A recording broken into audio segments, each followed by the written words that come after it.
Hi, welcome to my YouTube channel knowledge with Ragib. आइए start करते हैं क्लास 10th का science chapter 1 chemical reaction and equation. ठीक है, केमिकल रिएक्शन एंड इक्वेशन। तो देखिए, मिल्क को अगर आप लेफ्ट करते हैं रूम टेम्परेचर पे, अगर समर रहेगा, अगर कोल्ड रहेगा तो कुछ और होगा। समर रहता है, अगर आप करते हैं मिल्क को लेफ्ट एट रूम टेम्परेचर पे, तो क्या होता है कि मिल्क जो है कन्वर्ट होने लग जाता है। मिल्क में क्या होता है, बहुत सा उसके पास ऑर्गेनिक सब्सटेंस में मतलब ये होता है ना कि बेसिकली उसमें कार्बन पाया जाता है। तो ऑर्गेनिक सब्सटेंस लैक्टोज है, फैट है, प्रोटीन है, तो ये सब कन्वर्ट हो जाता है। और आप कितना टाइम के लिए रख रहे हैं इस पर भी डिपेंड करता है। तो बेसिकली मोटा मोटी क्या होता है कि ये कन्वर्ट हो जाता है कर्ड में। तो ये क्या हो रहा है, चेंज हो रहा है। इसमें आप क्या देख रहे हैं कि स्टेट में चेंज हो जा रहा है। पहले मिल्क लिक्विड फॉर्म में था, कर्ड बन गया। ठीक है, तो बहुत प्रोसेसिंग होने के बाद ये कर्ड बन जाता है। फूड जैसे अगर कुक्ड किए आप, जैसे ये फूड कुक्ड किए तो रॉ वेजिटेबल्स वगैरह जो आपका है वो कुछ और स्टेट में, सॉलिड स्टेट में, मान लीजिए भिंडी लाए सॉलिड स्टेट में, उसको आप जब बनाए तो वो कुछ और बन गया। तो एक्चुअली वो जो हो रहा है, क्या हो रहा है उसमें, एक्चुअली आपके स्टेट में चेंज हो जा रहा है। स्टेट में चेंज हो जा रहा है। इसके वजह से क्या हो रहा है कि वो जो है कि फिर से मतलब केमिकल रिएक्शन क्या होता है, केमिकल चीज क्या होता है कि आप फिजिकल और केमिकल चेंज आप पढ़े होंगे आप 9th क्लास वगैरह में। तो वहां पे क्या होता है कि फिजिकल में होता है कि आप रिगेन कर सकते हैं, केमिकल में आप रिगेन नहीं कर सकते। आप कुक्ड कर दिए तो क्या आप जैसा पहले आपका फूड जो रॉ वेजिटेबल था उसको आप पा सकते हैं, नहीं पा सकते हैं। मिल्क को अगर रूम टेम्परेचर पर आप छोड़ दिएगा, सवाल में कर्ड बन जाए तो कर्ड सब क्या मिल्क पा सकते हैं, नहीं पा सकते हैं। तो क्या हुआ, ये केमिकल चेंज हो गया। तो ये हम केमिकल चेंज का आप एग्जांपल दे रहे हैं। अब देखिए एक्चुअली होता क्या है, हम आपको बताते हैं कि क्या हो रहा है कि nature and identity of initial substance जो होता है हैव समवॉट चेंज हो गया। तो नेचर और आइडेंटिटी जो था वो चेंज हो गया ना। मिल्क था लेकिन कर्ड बन गया, तो इसका जो नेचर था कुछ और था, लिक्विड फॉर्म में था, सॉलिड फॉर्म में बन गया, और आइडेंटिटी भी इसका चेंज हो गया। ठीक है, ये जो था पहले आपका मिल्क में आप देखिएगा जो इसमें बना हुआ है, जिस चीज से मिल्क है, इसका जो कंस्टिट्यूट है, और जो बना आफ्टर देन मिल्क के बाद जब कर्ड में टर्मिनेट हुआ तो उसमें जो कंस्टिट्यूट है वो चेंज हो गया। तो यही होता है कि नेचर और आइडेंटिटी क्या हो जाता है, जो इनिशियल सब्सटेंस है और जो फाइनल बनता है वो चेंज हो जाता है। तो ये वही केमिकल चेंज होता है बेसिकली। ठीक है, अब देखिए केमिकल चेंज जो होता है टेकन प्लेस, अगर केमिकल चेंज हो, जैसे केमिकल रिएक्शन होता है, ठीक, तो अगर हम बता रहे हैं आपको केमिकल रिएक्शन तो आपको अजीब सा लग रहा होगा। ठीक है, कि केमिकल रिएक्शन एक्चुअली होता क्या है, जैसे ये चेंज हो रहा है तो हम बोल रहे हैं कि ये चेंज हो रहा है, इसमें केमिकल रिएक्शन हो रहा है। तो एक्चुअली आपको लग रहा होगा कि केमिकल रिएक्शन होता क्या है, यार क्यूरियोसिटी होगी जानने का। तो देखिए केमिकल रिएक्शन क्या होता है, मैं आपको एक एक्सपेरिमेंट के थ्रू बताता हूँ कि एक्चुअली होता क्या है। तो ये जो केमिकल चेंज होता है ना, तो ये केमिकल रिएक्शन जो होता है वो उसमें हो रहा होता है, और बेसिकली वो केमिकल चेंज हो चुका है। तो देखिए इसमें क्या होता है बताते हैं। बर्निंग ऑफ, जैसे सपोज कीजिए आप एक मैग्नीशियम का रिबन लीजिए, सॉलिड स्टेट में मैग्नीशियम का रिबन। ठीक है, जब हम उसको जलाते हैं, बर्निंग ऑफ मैग्नीशियम रिबन करते हैं किसमें, एयर में। ठीक है, एयर के प्रेजेंस में जब हम बर्निंग, अब देखिए ये सब चीज आप रिलेट कर सकते हैं। जैसे आप बोले एयर में, तो बिना एयर का आप जला भी नहीं सकते हैं, क्योंकि ऑक्सीजन को नीड होता है।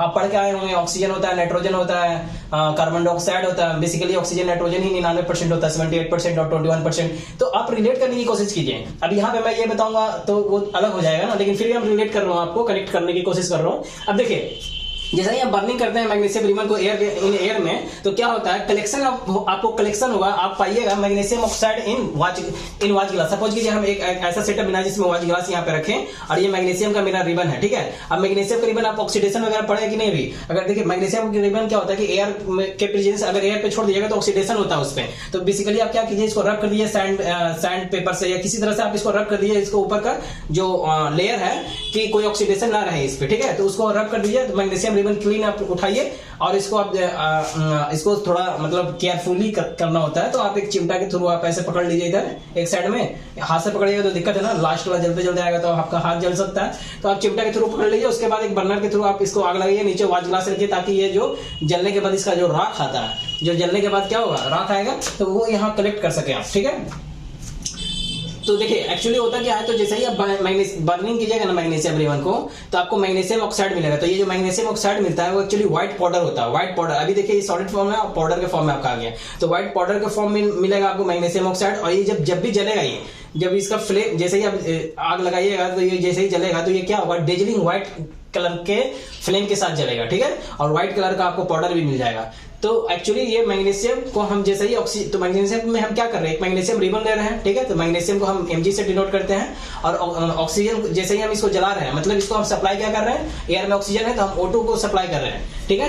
तो ये दोनों एक्चुअली जब यहाँ पे जो केमिकल चेंज हो रहा है कि मैग्नीशियम से ये जो बना आपको पाउडर फॉर्म में, वो कुछ और नहीं, उसको मैग्नीशियम ऑक्साइड बोलते हैं। और वो जो मैग्नीशियम ऑक्साइड होता है वो किस तरह से बना, तो एयर ने जो ऑक्सीजन था उसका इस्तेमाल किया और जो खुद मैग्नीशियम है, ये दोनों मिलकर मैग्नीशियम ऑक्साइड बना दिया। केमिकल कैसे इक्वेशन लिखा जाता है वो आगे मैं बताऊंगा आपको, अभी बस एक विजुअलाइज करवा रहा हूँ आपको, ठीक है। तो ये देखिए केमिकल चेंज अभी यहाँ पे हुआ ना कि मैग्नीशियम से क्या किया, जब हम इसको जलाए तो एक पाउडर फॉर्म में बन गया। तो ये क्या हुआ, एक हम बोले क्या हुआ कि केमिकल चेंज हुआ। तो केमिकल चेंज में क्या हुआ, एक केमिकल रिएक्शन हुआ। तो वो जो केमिकल रिएक्शन हुआ वो कैसे हुआ, तो देखिए इस तरह से हुआ कि एयर से ऑक्सीजन लिया, मैग्नीशियम हुआ और दोनों मिलकर ये बना दिया, ठीक है।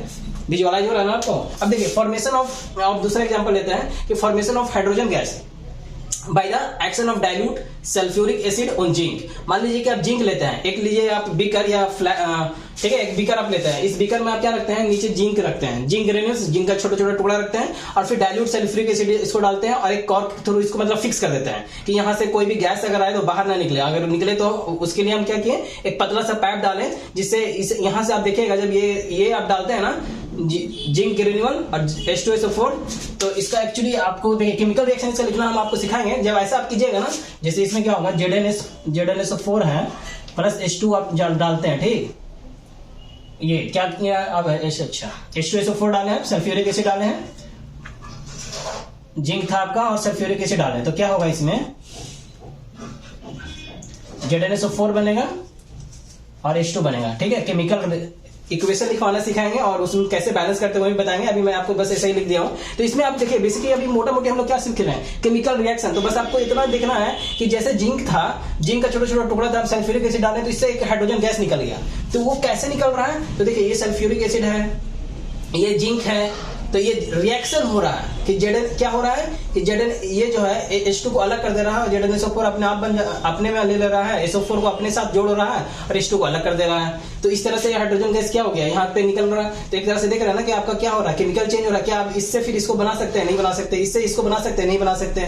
तो ये जो है जो नहीं बना सकते, तो केमिकल चेंज हुआ और किस तरह से केमिकल रिएक्शन हुआ, ये चीज को हम आपको डिनोट किए, ठीक है। तो बेसिकली आप देखिएगा कि केमिकल रिएक्शन में होता क्या है, या तो चेंज इन स्टेट हो जाएगा, स्टेट में चेंज हो जाएगा। जैसे यहाँ पे आप देख रहे हैं मिल्क से कर्ड बन गया, फूड को जब आप कुक्ड कर दिए रात से फिर कुक्ड हो गया, वो चेंज इन कलर भी हो जाएगा। चेंज इन कलर कैसे हो जाता है, जैसे मान लीजिए पोटेशियम आयोडाइड लेते हैं, ठीक है। पोटेशियम आयोडाइड को Ki से सिंबलाइज मतलब किया जाता है, डिनोट किया जाता है। और लेड नाइट्रेट अगर आप लेते हैं तो इसका जब रिएक्शन होता है तो ये क्या होता है कि Pb ये लेड आयोडाइड बन जाता है, ठीक है। अब ये जो बैलेंसिंग वगैरह जो होता है ना, लेड का कितना केमिकल वैलेंस इलेक्ट्रॉन कितना उस हिसाब से होता है, वो आगे हम आपको बताएंगे। और पोटेशियम नाइट्रेट बनता है। तो इसमें बेसिकली मैं ये बताने की कोशिश कर रहा हूँ ना कि जो चेंज इन कलर हो रहा है, तो यहाँ पे आप देखिएगा ना कि अब दो सब्सटेंस को अलग अलग लिए हैं, ठीक है। और जब मिलाए हैं तो जब रिएक्शन हुआ तो इसमें एक येलो सब्सटेंस बन गया। पहले ये लोग व्हाइट था, इसका सॉल्यूशन लीजिएगा आप, ठीक है। क्रिस्टल फॉर्म में रहता है, पोटेशियम हाइड्रेट सॉलिड फॉर्म में रहेगा तो इसका सॉल्यूशन आपको लेना है। तो ये जब मिलाइएगा तो आप देखिएगा कि येलो कलर बन जा रहा है। मतलब कहीं ना कहीं कलर में चेंज होना भी ये दिखाता है कि केमिकल रिएक्शन हुआ, केमिकल चेंज हुआ। और किस तरह से वो रिएक्शन हुआ वो यहाँ पे डिनोट किया आपको। तो चेंज इन टेम्परेचर से भी होता है। अगर चेंज इन टेम्परेचर बहुत कम समय के लिए है तो नहीं भी होगा, हाँ।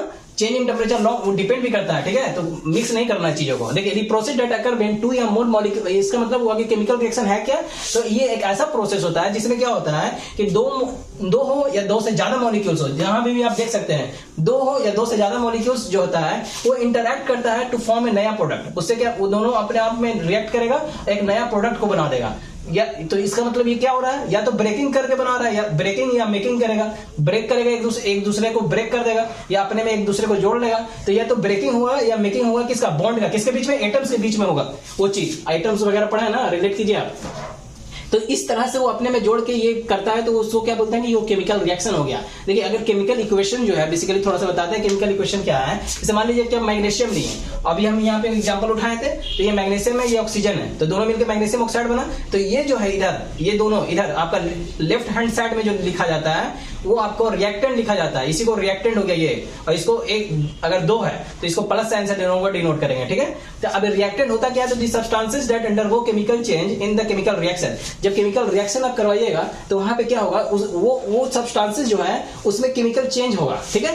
तो the substances that undergo chemical change, इसका क्या हो गया, इसका ये दोनों मिलकर केमिकल चेंज हो गया ना, और कुछ और नया सब्सटेंस बन गया। तो जो substances that undergo chemical change, यही ना कि इसी में यही ना अंडरगो कर रहा है केमिकल चेंज, यही ना जा रहा है केमिकल चेंज में, तो इसी को क्या बोलेंगे, तो केमिकल रिएक्शन में जो सब्सटेंस अंडरगो केमिकल चेंज जिसका होगा तो उसी को क्या बोलेंगे, रिएक्टेंट। और जो बनेगा the new substances that is formed during the chemical reaction, जब केमिकल रिएक्शन करेंगे तो जो नया सब्सटेंस बनेगा उसको हम लोग क्या बोलेंगे, उसको हम लोग बोल देंगे कि वो प्रोडक्ट है। तो इसको राइट हैंड साइड में लिखते हैं और इसको क्या करते हैं, लेफ्ट हैंड साइड को और राइट हैंड साइड को इस तरह से एक एरो से हम लोग ये इस तरह से देते हैं, और एरो का जो पॉइंटर है वो इधर राइट हैंड साइड तरफ क्या होता है, इंडिकेटेड होता है। अभी देखिए कैसे हम लोग केमिकल रिएक्शन को लिखते हैं और बैलेंस करते हैं, वो हम आपको आगे बताते हैं।